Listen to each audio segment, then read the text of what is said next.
Hi, everyone. My name is Malin Hansen, and this is the third orienteering themed webinar that we have done with Sask Outdoors. So I'm with the Saskatchewan Orienteering Association, and so we have started collaborating with Sask Outdoors to do these orienteering programs, but also webinars. And I'm delighted. It's been working really well so far. So I'll just talk very briefly about actually Sask Outdoors first, and then we'll talk a little bit about the Saskatchewan Orienteering Association, and then we'll dive right into compass use for orienteering. So as most of you probably know, Sask Outdoors is a nonprofit organization in Saskatchewan promoting all sorts of outdoor and environmental education events and programs, webinars, and so on. So please keep an eye on their website, because there's constantly new programs popping up there that you probably or might be interested in. Also, of course, consider becoming a member if you're not a member already. So let's talk just a little bit about the Saskatchewan Orienteering Association. We are a very, very new organization. We are about 2-3 months old. We just got started in the beginning of this year. And it's a Saskatchewan-wide association that promotes orienteering and orienteering-related activities. So right now we have a children program, a children and youth program starting next week in Saskatoon, which we're very, very happy and excited about. We also will have a few clinics and events going on in Regina starting, I think in May, but yeah, keep an eye on that as well. We have a Facebook page. So if you search for the Saskatchewan Orienteering Association, you will find that Facebook page, and that is probably one of the best ways to find out what's going on in the province. We're constantly starting new programs and things. So yeah, we're very excited to be offering these things. So I think we should just dive in to talking about compasses, and I'm going to give a little bit of an orienteering, or I should say a little bit of an introduction to orienteering. We had a webinar a couple months ago where we talked about more sort of general terms about orienteering, but this is going to be a little bit more specific on the compass use. So maybe I should just introduce myself a little bit in the beginning, and then we'll talk about orienteering a little bit more just general, so that we are on the same page. And then we'll talk about the role of the compass in orienteering. And we'll talk a little bit about the compass parts, so that if you do have a compass in front of you, you can definitely sort of follow along and see what it all means. I will use a video, a very short video actually, that demonstrates how to use a compass. And then we'll talk about it, we'll discuss that, and I'm happy to take questions. In fact, I'm happy to take questions at any time throughout this webinar. So anytime you want me to repeat something, or you want me to clarify something, or if you have questions, please either, I think the easiest way is to put it in the chat, because then Leah will see it and I can respond to it that way. So I actually can see the chat, and I see that there's a few things popping up there. Leah, do you want to have a quick look at it so that we don't miss anything? It's all me. It's all you. Perfect. Just, because I realized I can actually see the chat if I go up on the top here. So, but I can't really read it. So yes, especially during that time when we're going to discuss compass use, please feel free to ask me all sorts of questions. We'll talk a little bit about orienteering activities that you can use to teach the compass. I will also give you a long list of resources afterwards. So I already talked a little bit about the Saskatchewan Orienteering Association. I'm just briefly going to talk introduce myself as well. So I moved to Saskatchewan from Alberta about half a year ago, a little bit more than half a year ago, and I was trained as a coach, as an orienteering coach in Alberta with the Alberta Orienteering Association, which is a very vibrant group. And in Alberta, there are many clubs, many orienteering clubs. In fact, throughout all of Canada, there are a lot of different orienteering clubs. In Saskatchewan, we basically have only us. So that's why I think it's so important that we are kind of trying to catch up a little bit at least. So that's where I'm coming from. That's where I got my training. We're hoping to train a lot of people in Saskatchewan. So if there are people who want to be trained as coaches or trained in running activities in general, please let me know, because that's something that we are interested in promoting. All right. So let's just make sure everyone is on the same page. What is the goal of orienteering? What is it? Well, really, as you see here on the screen, I put a orienteering map, and we'll talk quite a bit about maps today, even though we're going to focus on compasses, but really they go very much hand in hand. And if you wanted to pick one, just one of them, oftentimes you would pick the map, not the compass. But really the goal of orienteering is to locate a series of checkpoints, we call them controls in orienteering, using a paper map. And so as you see here, this is a very typical orienteering map on the screen here. You can see the series of these checkpoints here. And oftentimes you will have to find them in order. And these are the ones that we call controls. I'll show you a picture of what they actually look in real life in a second here. So as you see, this map here has a start and a finish and 8 controls. So this is what they look in real life. Oftentimes, this is what they look like in my programs. I use laminated sheets. They're always orange. Controls are always orange. They're often quite easy to see, but not necessarily from very far away. You often have to actually run and find them and then see them. Sometimes they look like this. We're not quite as fancy as this. Maybe one day we'll become fancy and we'll have these electronic controls that you basically just swipe when you visit them. And then at the very end, you can print out a receipt that shows you exactly which controls you went to. And of course, that's really important in competitions so that people can know that you actually went to all of them and that you went to them in order. So really the basic questions in orienteering is, where am I? You want to know exactly where you are on the map. And you also need to know where you're going. And you need to be able to point to that spot on the map. And then you have to figure out, how will I get there? Not just necessarily how will I get there sort of easiest, but fastest.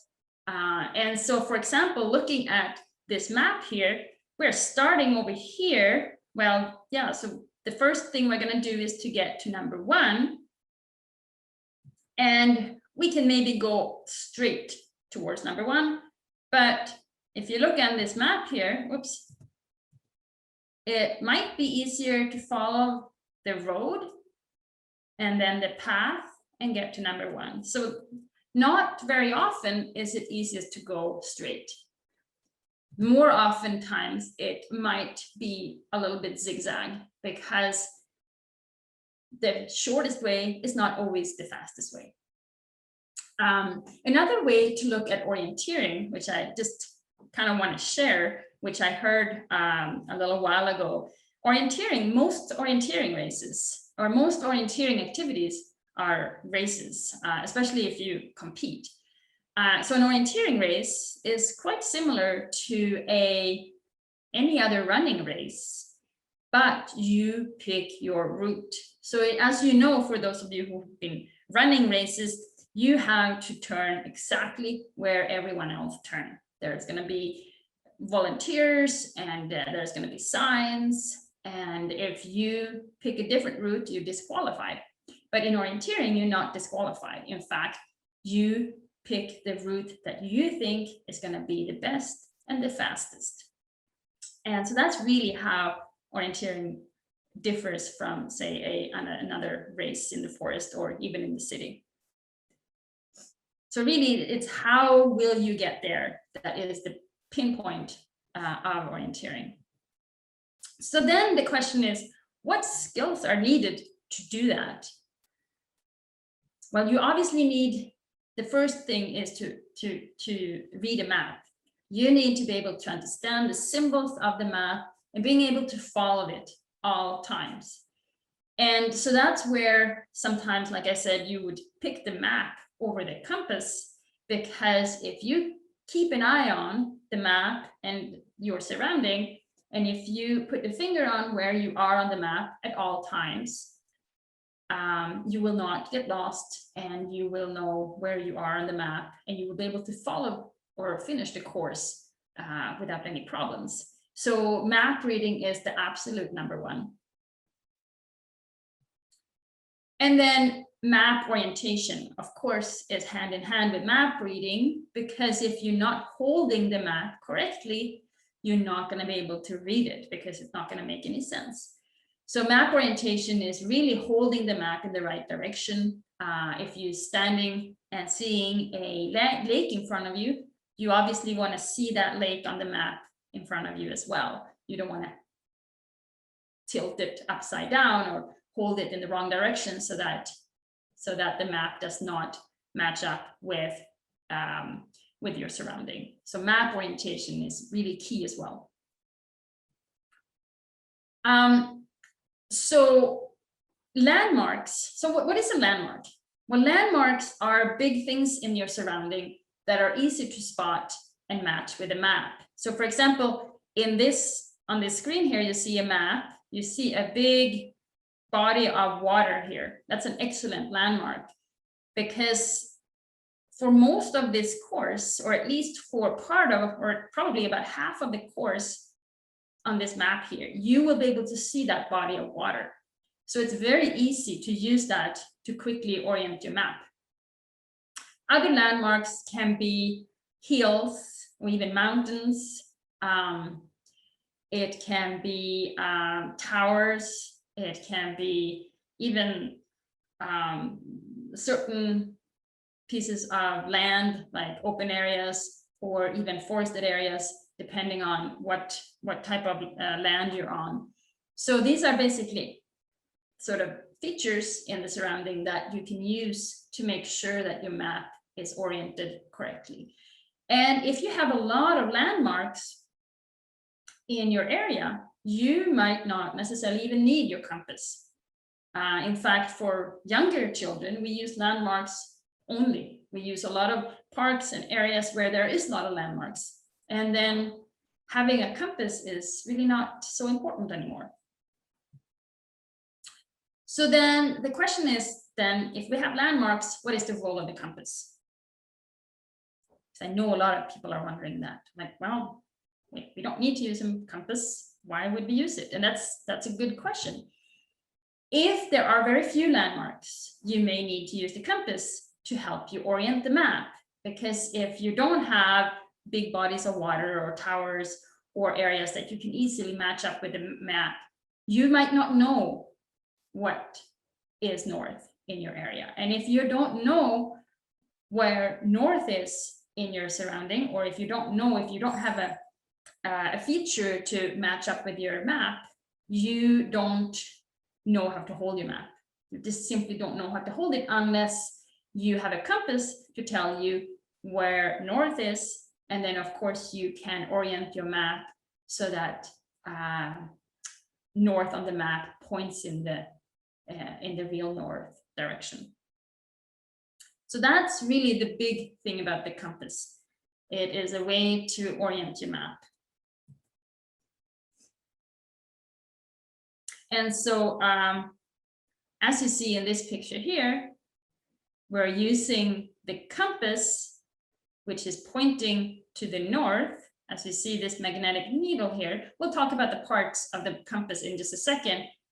But in this picture here, this orienteering person here, person orienteering, is making sure that the magnetic needle is pointing towards the north on the map. And how do we know what the north is on the map? Well, pretty much all the time, the top of the map is north. And sometimes, well, often you know what the top is on the map, mostly because the way that your map looks, and also anything written on your map, of course, would be readable when you hold the north or the top of the map, so that you can read the names and descriptions and stuff. So let's look at some of the parts of the compass. So I don't know if you have a map, I don't know if you have a compass in front of you. You certainly don't have to. You don't even really have to own one right now. At some point, in order to sort of understand what we're talking about right now, you probably should get one at some point and start practicing with a map. And it's impossible really to do that in front of the screen, because first of all, a compass doesn't work indoors. If you are holding a compass right now and looking at it, you will notice that the magnetic needle is not really pointing to the north. It might point sort of in that direction, but it also depends on what you have around you. If you have a lot of electrical gadgets around you, then that's going to affect the magnetic field that, of course, the magnetic needle relies on. And even like metal, electrical currents, everything like that will affect it. But let's talk about the compass here. So on the screen here, you can see a very typical compass. Now, if you look at pictures of people orienteering, or even you will see in the video that we're going to watch in a little bit, you will see that they are using a few different types of compasses. This is the simplest one. It's very similar to the one I use when I teach orienteering and teach compass use, because it's very simple. It's also fairly affordable, which is a good thing when you're first starting out. You don't want to go and buy the most expensive one, because you don't know exactly what you're going to use it for necessarily in the beginning, and you don't know exactly what you're going to like. So get something fairly affordable, and then you can advance and get something better later on. So this is what the plate that we have right here. It's often transparent, and pretty much actually always transparent, so that you can see the map underneath it. This is called the base plate, this whole thing here. And on the base plate, we have this round thing here. It's called the housing. We often call this the housing. And the housing has a lot of things in it and on it.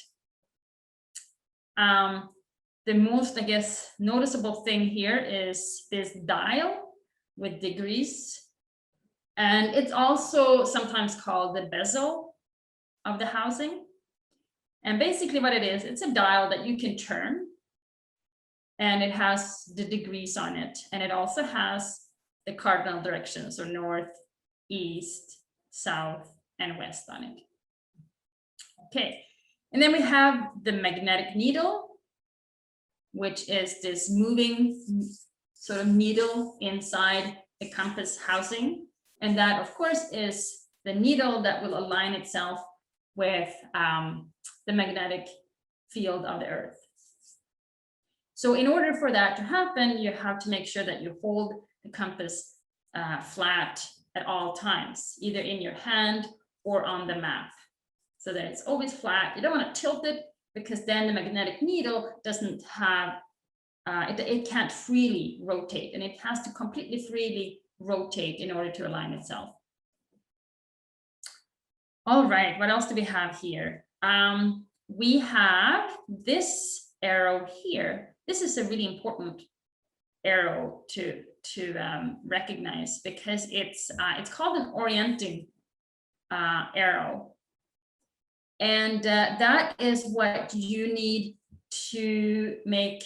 So when you use a compass to take a bearing, for example, you will rotate your map and oftentimes yourself and the compass until the magnetic needle fits into that orienting arrow. I'll talk about how that works in a little bit. We sometimes refer this as the shed, and I'll explain why sometimes we call it as a shed, especially for children, because we say that because it rhymes with red, and then we often tell kids, well, the red needle has to go in its shed, so red into the shed. And that reminds kids, or even adults, that in order to use the compass to take bearings, the red needle needs to, you have to move so that the red needle goes into the shed. Okay, and then we have the direction of travel, and you will see the significance of that in just a few minutes. This is when you take a bearing, this is the direction of travel. That's really what it is. That arrow is the arrow of direction of travel. So that's what you will follow when you take a bearing. These grid lines here, or these lines here, orienting lines, are important because when you take a bearing, you want to make sure that you line the map parallel with the grid lines of a map. And again, we'll talk about that in just a little bit. And I think that's pretty much it here. Well, we have a ruler, and the ruler is important because you can use it together with the scale of the map to actually calculate how far distances are on the map. Malin, we have a question in the chat about air bubbles. Air bubbles in compasses. Can you speak to that? There's a bit of uncertainty if they're good or bad. You definitely shouldn't have many of them. I don't think it's a huge problem to have a few.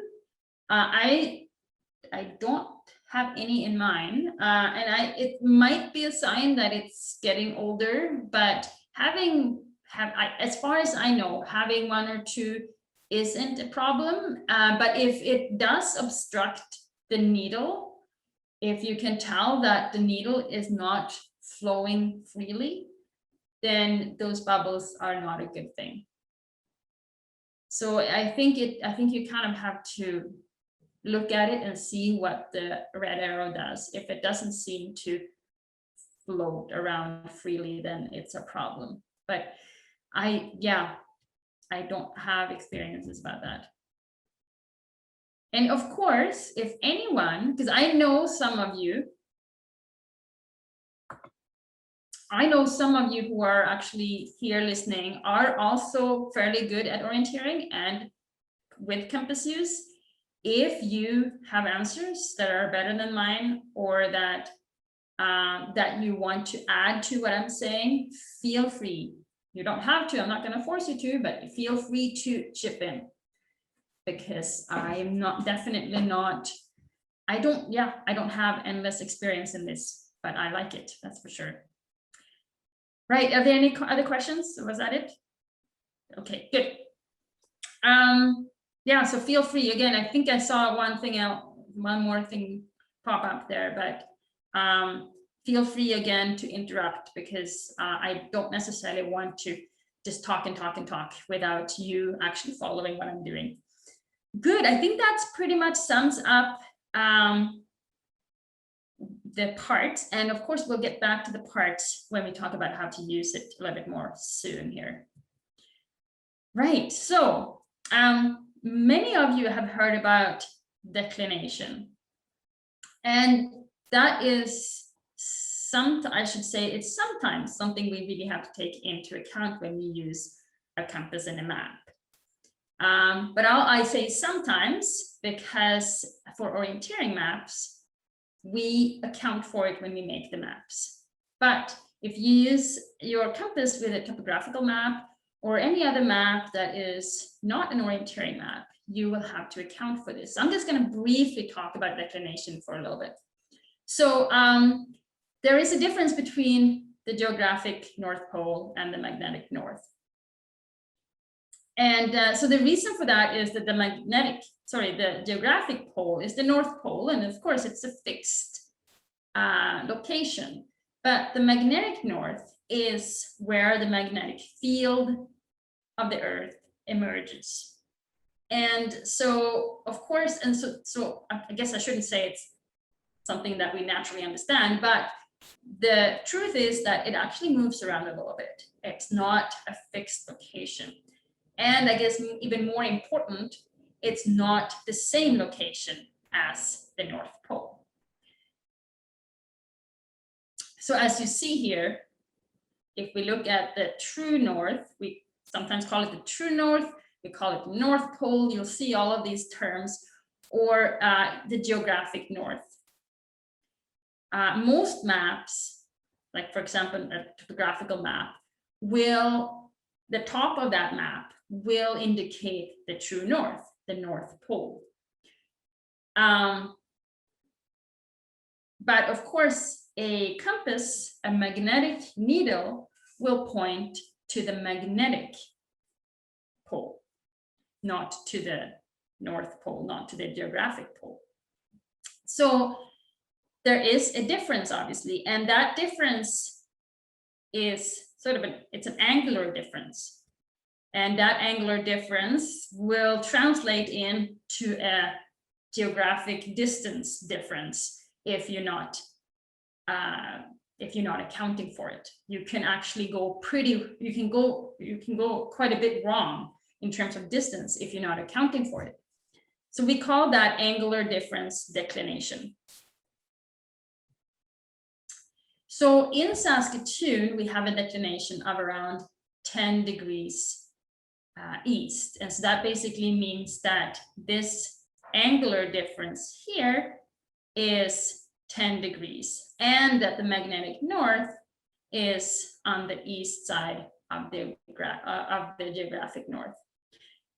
In Western Saskatchewan, it's more like 12 degrees difference, and in Eastern, it's more like 7 or 8.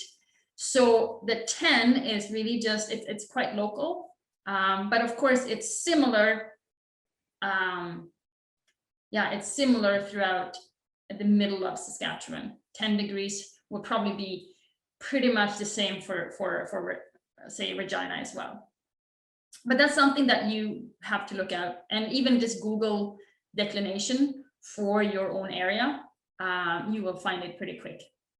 There's also a calculator that I think the government has online as well. So there are plenty of places where you can find exactly what your declination is. And on most topographical maps, it will tell you the declination.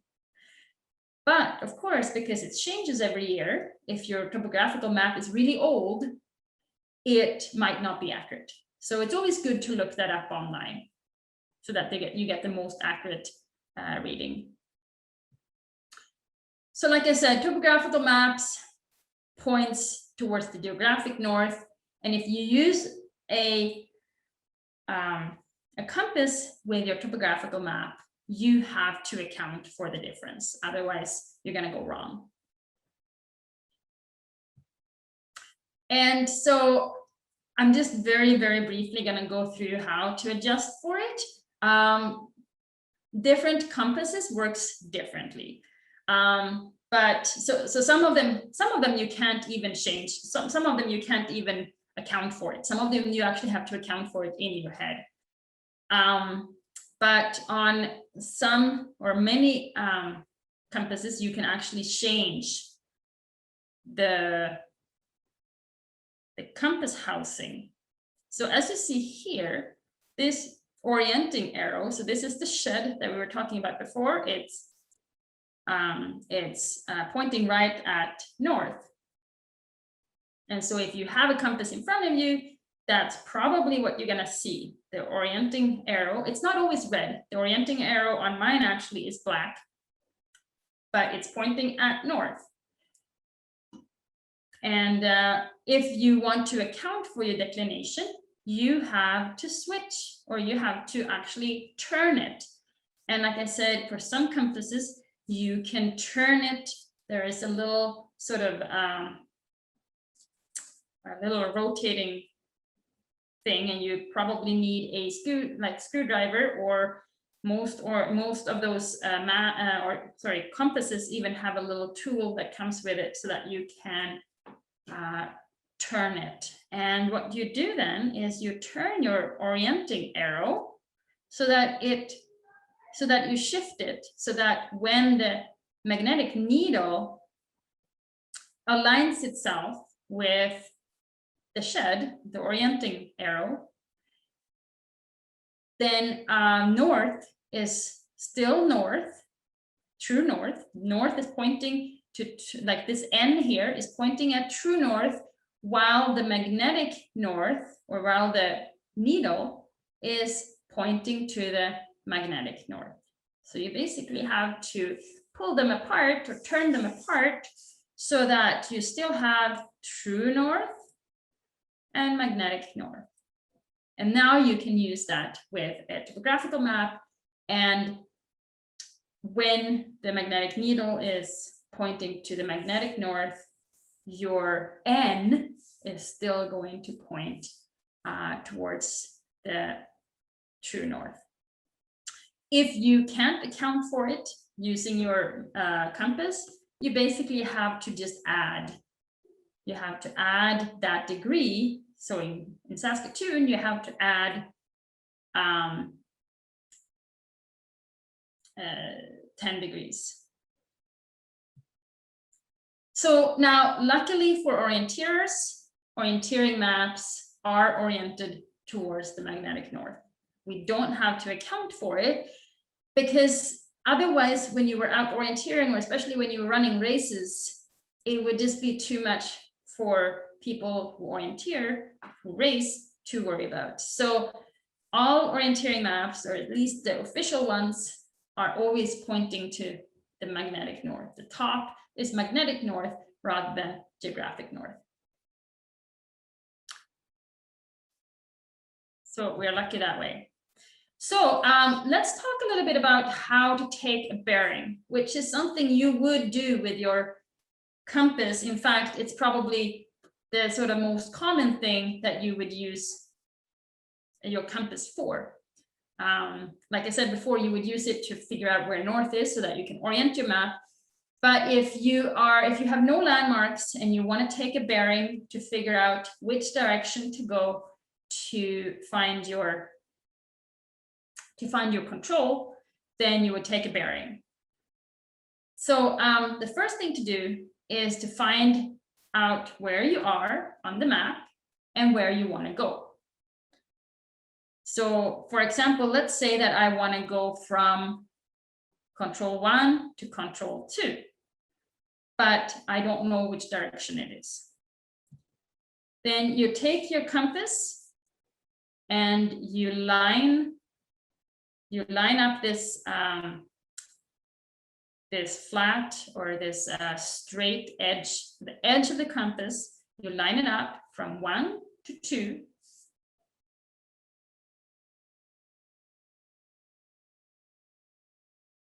And you want to make sure that this the arrow that's pointing in the direction of travel, you want to make sure that it also is pointing from 1 to 2. So as you see here, it's pointing in the direction that we want to travel. So you line up the compass edge between those 2 points. Okay, so the next thing you do is you turn the compass housing so that these lines, the orienting lines in the compass housing, that they are parallel with the grid lines on the map. And the grid lines on the map are these blue lines. They're often blue, sometimes they're black.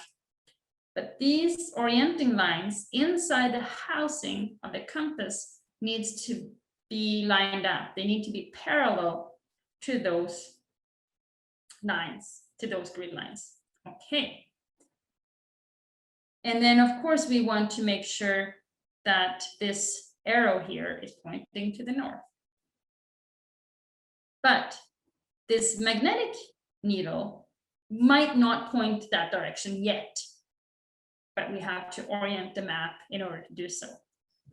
So number 4 is you turn your body and your map and your feet so that the red part of the magnetic needle fits into that red orienting arrow. That's where you do red in the shed. That's why we teach the kids that it's really important. The last step is to turn your body and the map and your feet so that red goes into the shed. So I'm going to show you how that looks a little bit here. So before you have turned your body, you will have something that looks like this. You have the shed here, you have the magnetic needle here, and then you turn your body and the map so that the red goes into the shed. And at that time, the direction of travel arrow will be pointing in the direction that you want to go. Now, I know this is, crazy inside. It's so hard to understand and wrap your head around this inside because you can't do any of it. And that's why you have to go outside. You might have to watch this a few times. There are also excellent videos out there, which I will be showing you in just a minute, showing you exactly how this works outside. And you just practice and practice and practice. So, speaking of which, let's watch this video here. So, I'm gonna stop sharing. So we're gonna try to watch this video through my computer when I share. If it doesn't work for you, Leah will put the link in the chat box. I don't think you actually sent me the link, so you might have to put it in yourself if you could. Or did you email it? Yes, I emailed it. Okay, I will find it. Okay.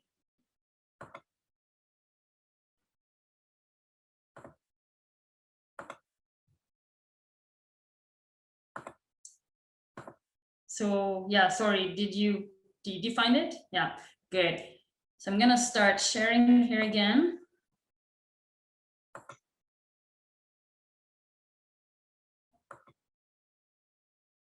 Can you see a YouTube screen? Great. Hopefully this works here. We're gonna make it larger. And hopefully the sound will work and everything. Oh, I'll make that a little louder here.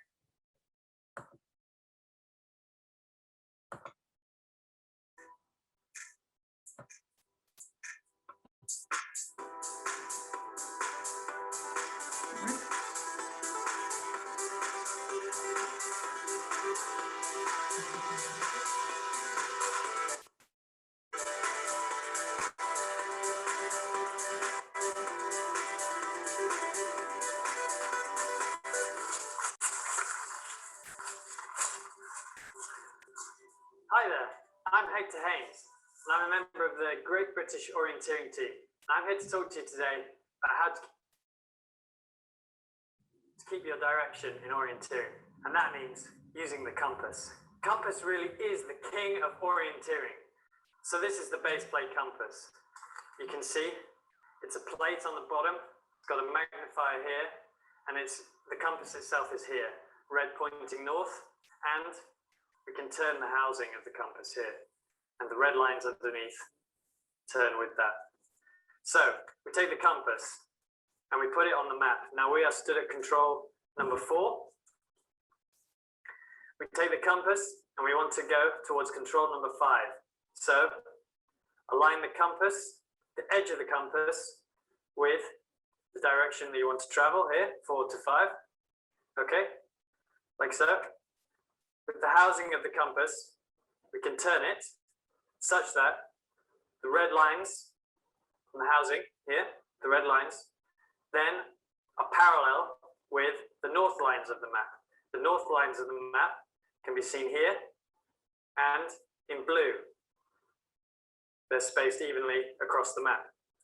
So now we have the direction of the control and the red lines under the compass lined up parallel with the north lines. So we can take our compass away, and then if we line the red lines here with north-south on the needle, like so, you see, like so, this line is now pointing towards the control. So now let's go and find number 5.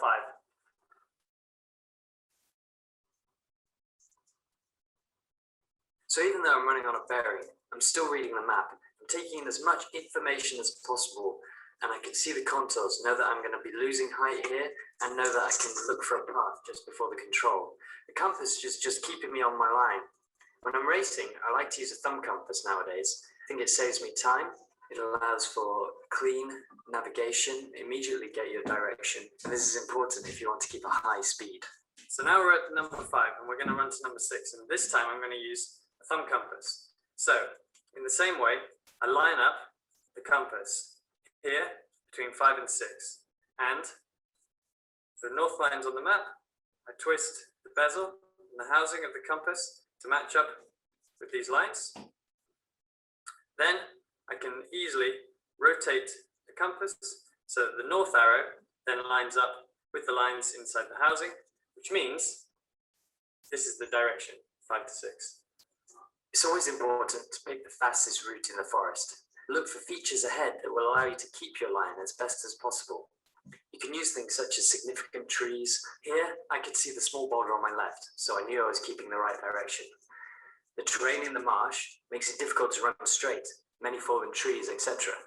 But I kept checking my compass, looking up, and therefore I was able to keep my direction.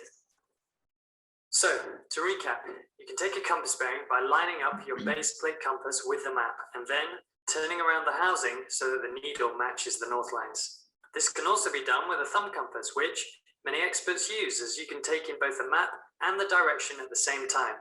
Then, when you're in the terrain, keep looking ahead and pick out a feature in the distance that you can run to. Okay, well that's it. Thanks for watching, and remember, focus when you're using your new techniques. Really practice them, and you'll get better and better and faster. Get out there and enjoy. See you next time.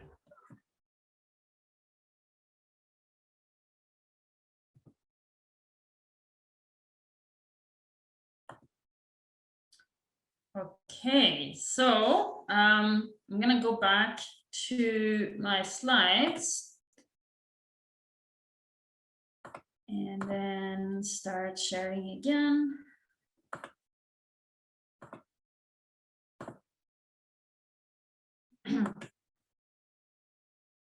All right, so hopefully that was pretty useful.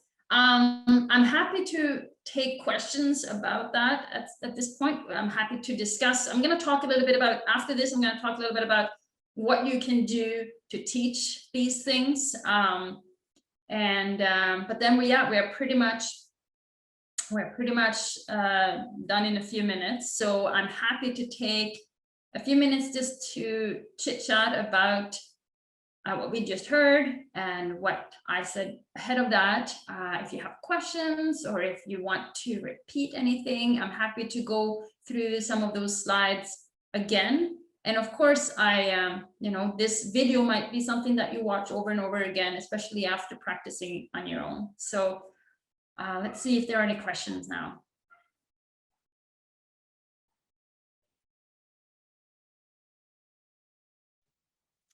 There just seems to be a question about thumb compasses from Jeff. Just thumb compass question mark. Right. Oh, and then there's a follow-up. Go ahead.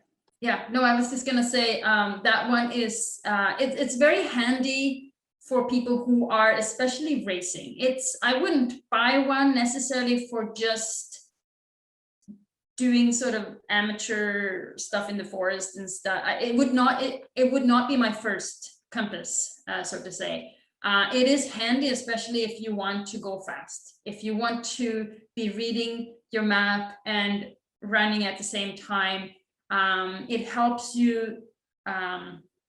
Well, first of all, you have one free hand. You don't have to hold your map and your compass with two hands. So, and it helps you kind of keep in mind where you are, and it helps you find the direction much faster. So it's really a compass for someone who is running fast through the forest and who needs to read the map really quickly. But for someone who is just learning, I would definitely get a regular base plate compass. What do you do if you can't travel in a straight line between two controls? Exactly. So oftentimes, like where he was running is not necessarily how it looks where we are doing our programs. Oftentimes the forest is way too thick to get through, or at least in some places, or you might have a lake, you might have a stream that you can't cross. There is oftentimes very much different obstacles between you and then the control that you want to go to. So if, for example, if the forest is too thick, you will have to find your way around it. Often it might be fastest to find a trail. Like, for example, the map that I was showing you, in some areas, it's just way faster to run a little bit further, but running on the trail. And it's not cheating, you know. Expert orienteers will look for places to run fast. They will run further than they need to just to find something to follow. It can be anything from a trail to a road to a fence line maybe, or even along a stream, so that they can, first of all, easily follow the map, and second, run fast. So yes, it's not cheating to run further and not straight on. In fact, very seldom can you run straight on, which is why sometimes when you take a bearing, you might not be able to follow it at all. And so what he just did can be done if you're lucky, but very often you will say, okay, well, I'm gonna go this way, but I can't. I should go this way, but I can't. I will have to go all around and get to the control in a quite different way. Yeah, hopefully that kind of gave you a bit of an answer. Does that make sense? It does to me. Okay, more questions? I see that. Yeah, there are more questions. One are there sets of compasses that teachers can borrow? So I mentioned that Sask Outdoors is planning to add a class set in the coming weeks, but I wanted to give you a chance if there's anywhere else that teachers can borrow compasses at present. It's a good question. You know, I think that teachers and schools that are teaching orienteering will quite quickly get their own. They are not expensive. I purchased mine. I got 8 of them for $80. So you can quite easily get a fairly good one for under $10. You know, if you buy a class set, I would try to get them for about $10 each. I would not get one that is $50 each or even $25 each. I think that is too much for a class set.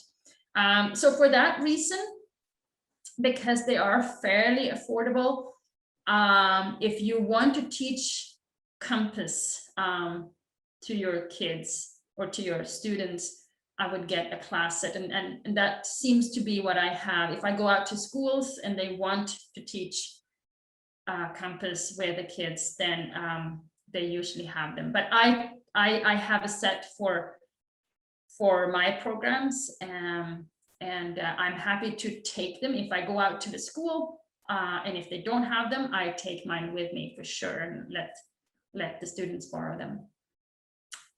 But hopefully that kind of gave you an answer. Yeah, and it's great that Sask Outdoors can, that you can use them through their lending library. And I guess they're sent around. And I don't see how they would necessarily break. I think they can handle shipping pretty well. They're sent in the mail, Canada Post, yeah. Right, so right. Karen has suggested that o-store.ca is the Canadian Orienteering gear supply store. So it's a resource people can check out. Yes, in fact, I was going to show you that next. Not necessarily for, and actually I'll show you that in a second. But if you are gonna get compasses for your class or even for yourself, yes, the O store, and it's really just o-store.ca, is a great resource, and I like to support them as much as I can. And you can look at their prices. I haven't looked at exactly what their prices are. They might even be able to give discounts for class sets. I'm not sure. Now, I must say, I bought mine locally. I bought them in Saskatoon, and I shouldn't say I bought them locally though. I bought them, I think, yeah, I bought mine at Cabela's. So I guess it's obviously not local, but I bought them in the city. I did not have them sent. So yeah, I guess it depends on the price. It depends on your budget. It depends on how quickly you need them. If you need them tomorrow, you might just kind of have to go and get them in the city. The O store, again, is a great resource, and support them as much as you can. But it might, depending on your budget, you might not be able to get them from there. You will have to do a little bit of research. Are there any? I'll talk about the O store a little bit, but are there more questions before that? There are. There's two more right now. Are there orienteering courses in Regina or Southern Saskatchewan that a person could practice at? I put in a link to the Facebook. There's a Facebook event for the 3 things coming up in Regina. Is there anything more to add to that?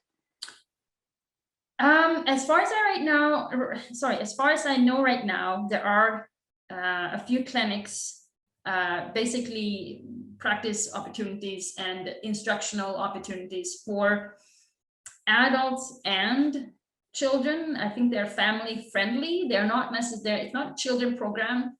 I think they're geared mostly towards adults, but definitely family friendly as far as I know. So there are a few of them. I can't remember exactly how many, but there's a few, I think, starting in May. And yes, I have, and yes, they will all be posted on the Facebook page. So yes, in Regina, that's all I know for Regina. For Saskatoon, like I said, we don't have an adult program yet. If we get a lot of interest and requests, we might have I don't know if we necessarily will have an adult only program, but what we're going to do, and we have already sort of started discussing this, is to do family fun days, so orienteering fun days that are family friendly and family oriented, focused, and in different parts of Saskatchewan. Right now, mostly close to Saskatoon. For example, we're planning one at River Ridge Trails, which is just northwest of Saskatoon, in early May. So those opportunities are probably best for sort of families, but also for just adults in general, to come and practice and learn and practice. And of course, you get access to maps and so on. But okay. Yeah. Please. One more question. Yes.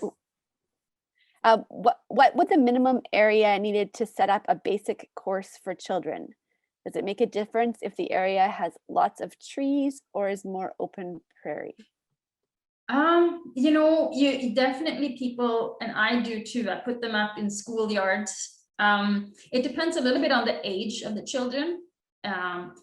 If they are anything from, kindergarten to grade 6, 7, a schoolyard would be perfect. And even for older children, a schoolyard would be fine.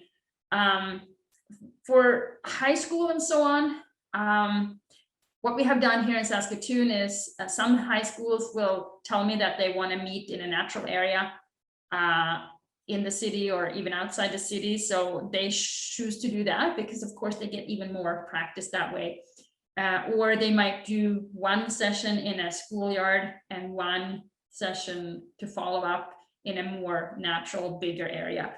But the first intro session can easily be done in a schoolyard setting where there isn't necessarily a whole lot of trees.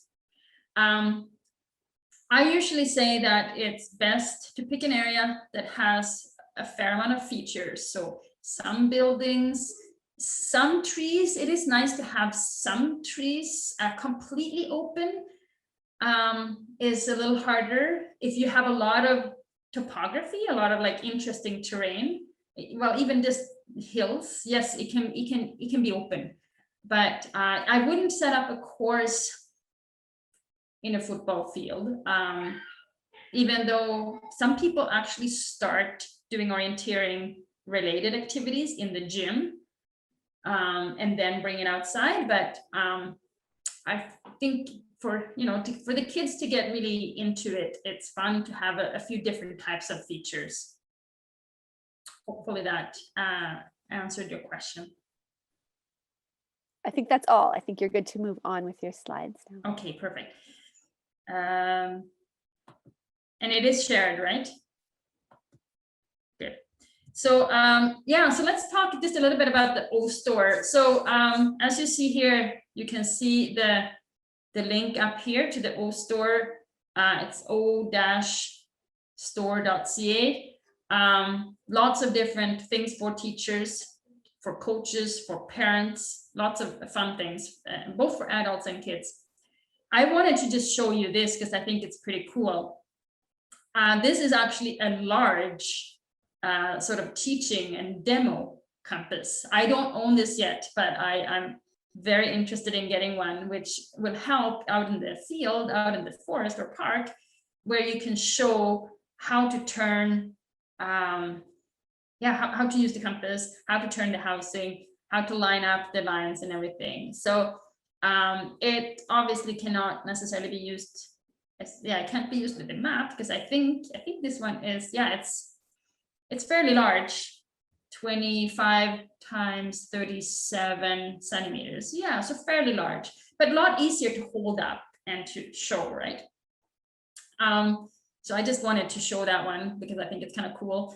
But yes, they have a lot of different, they have controls, they have a lot of different types of compasses, and they have other things too. They have activities, they have books, they have references and things for you to take part in as well. I think that was it for that.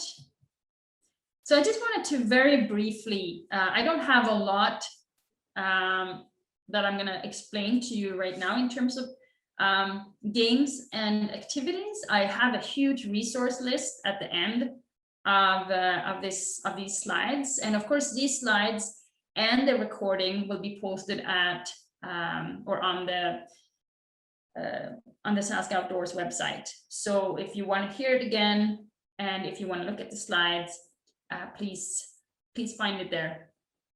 But anyways, one really nice activity for just practicing taking bearings is something called star orienteering. Because when you first start teaching, especially if you want to teach your own children or students in the school, is that if you let them out on an orienteering course, on that series of checkpoints, you're not going to necessarily be able to help them all at the same time, because you can't be everywhere throughout that course. But if you stand in the middle, if you have a course like with controls, in this case you have 12 controls, and if you have everyone start in the middle and you stand in the middle, and then you can assign a control to each group. So let's say that the students work in pairs or in small groups of 2 or 3 students.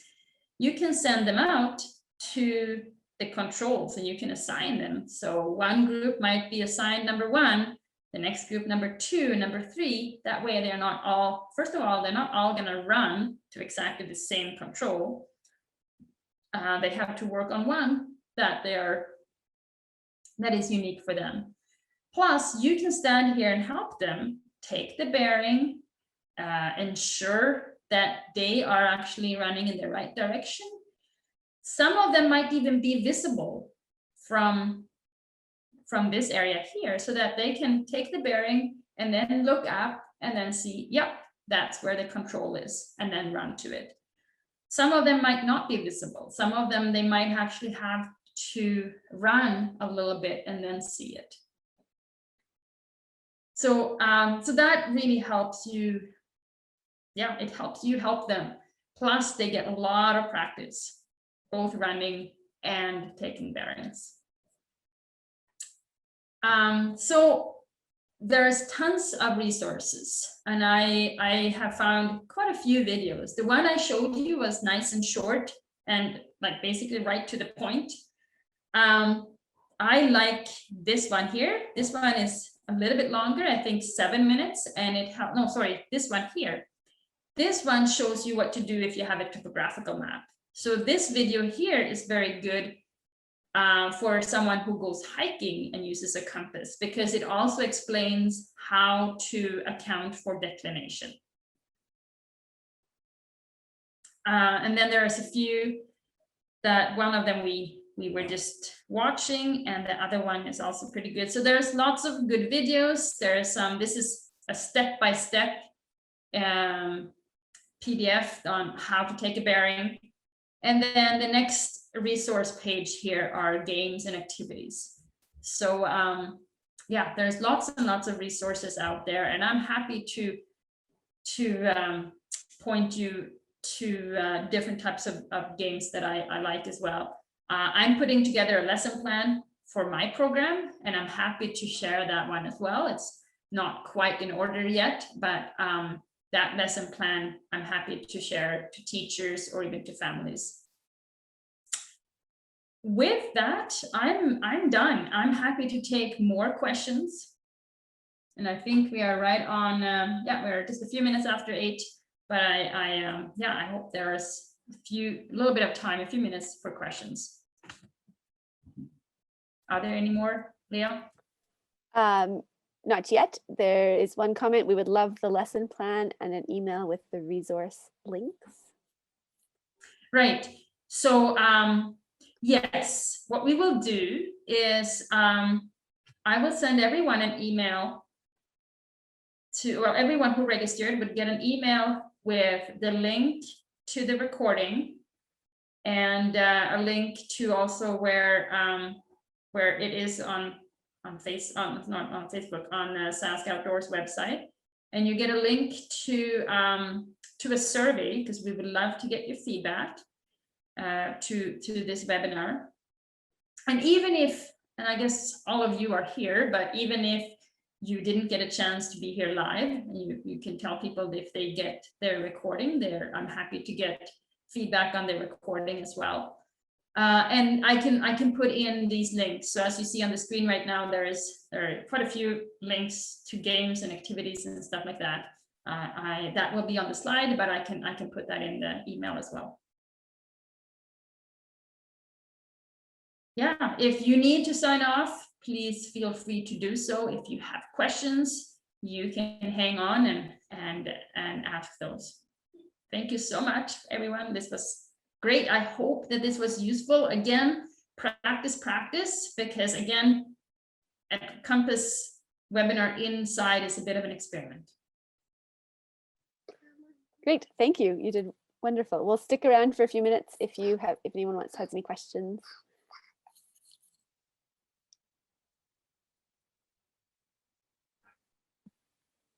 I have a question. Yes. I organized this scavenger hunt for the town I'm in. It started during COVID when the weather got nice.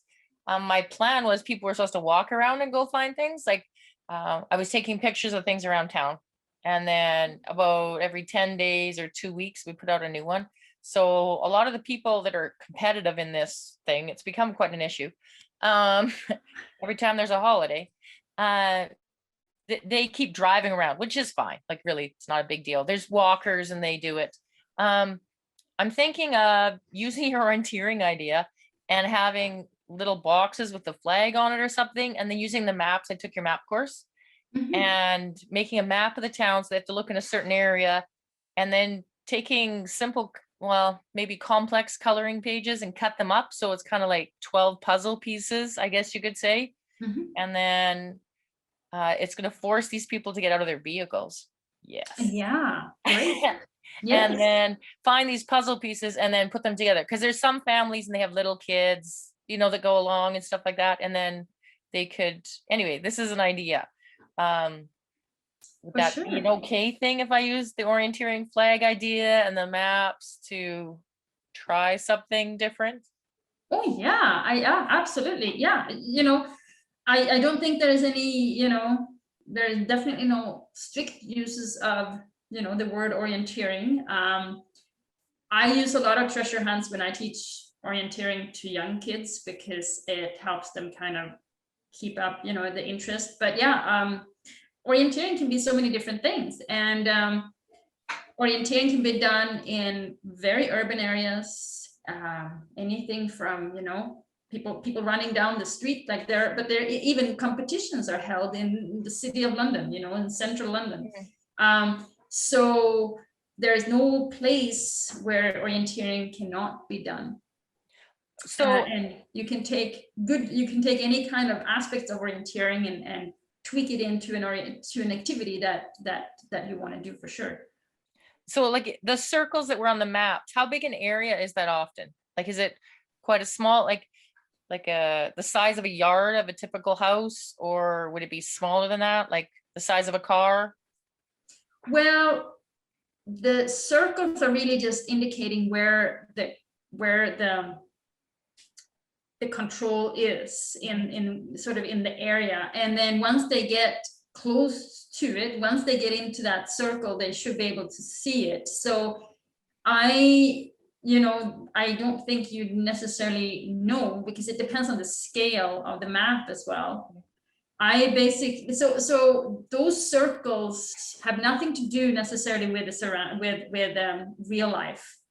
They're basically just indicating where they should be able to see or find the flag. Okay. And again, it depends on the scale. Yeah. So I don't want to make it too tough, because then they'll balk at it. No, and yes, so for you, if you make a map of out of a town or a neighborhood even, or you probably want to circle a intersection or a corner of an intersection, or a certain corner of a park where your flag is. So yeah, in that sense, the circle will basically just show that particular corner. That's where the flag will be, or a particular fence post or something like that. So okay, orienteering, for people who get good at orienteering, it should never confuse them. In fact, for a real orienteering map, even actually shows the description of where the controls are. It will tell you at the corner of the house, or on the fence, or it might tell you that it's in the depression, or on the hill, or at the monument. It will actually tell you stuff like that. So the trick is not to find the flag itself. It should never be hidden or anything like that. And the trick is to find the fastest way from A to B. Okay, so it's not like geocaching then either, because geocaching, they're hiding them all the time. Exactly. Yeah, orienteering controls are never hidden. Okay. But that doesn't necessarily mean that they can be seen from 100 meters away either. Yeah. They can definitely be behind a boulder, but they can't be under the boulder. Okay. Thank you. Yeah, absolutely. Is there anyone else who want to speak up and ask a question or put your question in the chat box? This is a good time to just speak up as well, because there is not that many people left. So feel free for another few minutes if you wish.